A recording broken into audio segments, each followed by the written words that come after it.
Hello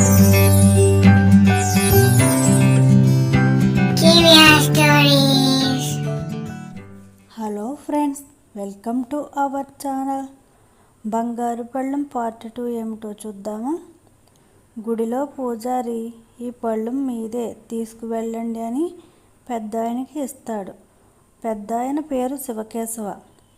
అతను ఆ బంగారు పళ్ళెం ఇంటికి తీసుకువెళ్ళి దేవుడి దగ్గర పెడతాడు. అప్పుడు అతని భార్య వచ్చి, ఇంత ఎండలో వచ్చారా, రండి, తాగటానికి ఏమైనా తెస్తాను అని ఆవిడ చేతిలో 2 అరటిపళ్ళు ఉంటే ఆ పళ్ళెంలో పెట్టి లోపలికి వెళ్ళి మజ్జిగ తీసుకువస్తుంది. ఇంతలో పళ్ళెంలో పెట్టిన అరటిపళ్ళు పళ్ళెం నిండా వస్తాయి. భార్యాభర్తలిద్దరూ చూసి ఆశ్చర్యపోతారు. వెంటనే లోపలికి వెళ్ళి మామిడి పండు ఉంటే తెచ్చి పళ్ళెంలో పెడుతుంది. మళ్ళీ పళ్ళెం నిండా వస్తాయి. పక్కనే ఉన్న శివకేశవ జేబులోంచి ఒక డబ్బుల నోటు తీసి పెట్టగానే పళ్ళెం నిండా డబ్బులు వస్తాయి. ఇద్దరూ ఆశ్చర్యపోతూ ఉంటారు.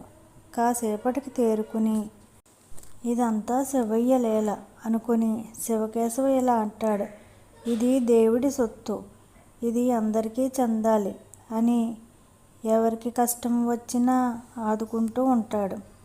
ఒకరోజు శివుడు పెద్దాయన కల్లో కనపడి ఇలా అంటాడు, నువ్వు చేసే పని మంచిదే, కానీ ఈ పళ్ళెం గురించి ఎట్టి పరిస్థితుల్లోనూ ఎవరికీ చెప్పొద్దు అని చెప్పి మాయమవుతాడు. శివకేశవకు మెలకువ వచ్చి, ఇదంతా కళ, సరే తండ్రి, నువ్వు చెప్పినట్టే చేస్తాను అని దండం పెట్టుకుని అతని పని అతను చేసుకుంటూ ఉంటాడు. కొన్ని రోజులకి ఇతను చేసే సాయం గురించి అన్ని ఊళ్ళకి తెలుస్తుంది. దాంతో అక్కడ జనం కూడా పెరిగిపోతారు. ఈ విషయం అక్కడ రాజుకి తెలిసి ఏం జరుగుతుందో చూద్దామని మారువేషంలో వచ్చి చూసేసరికి అక్కడి జనం అంతా బయటే ఉంటారు. శివకేశవ మాత్రం లోపల నుండి ఏం కావాలన్నా తీసుకువస్తాడు. రాజు లోపల ఏం జరుగుతుందో తెలుసుకుందామని ముందుకు వెళ్తుంటే అందరూ వెనక్కు నెట్టేస్తారు. కొంతసేపటికి ఇతని వంతు వస్తుంది. ముందుకు వస్తాడు.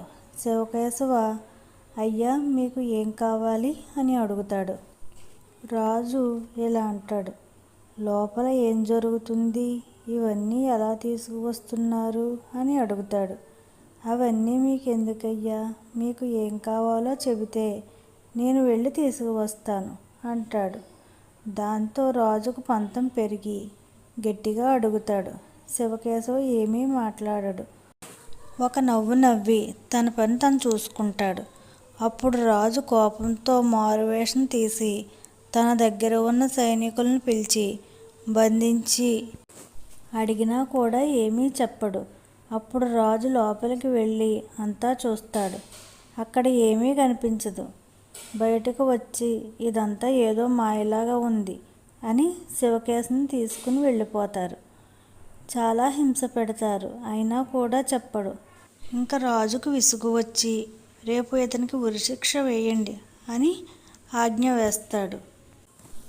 అప్పుడు శివకేశవ ఇలా అనుకుంటాడు, ఏమిటి శివయ్య ఇదంతా, నువ్విచ్చిన బంగారు పళ్ళెం నాకు, కష్టాల్లో ఉన్న వారందరికీ ఉపయోగపడుతుందని అనుకున్నాను, కానీ అదే నా ప్రాణాల మీదకి తెచ్చింది.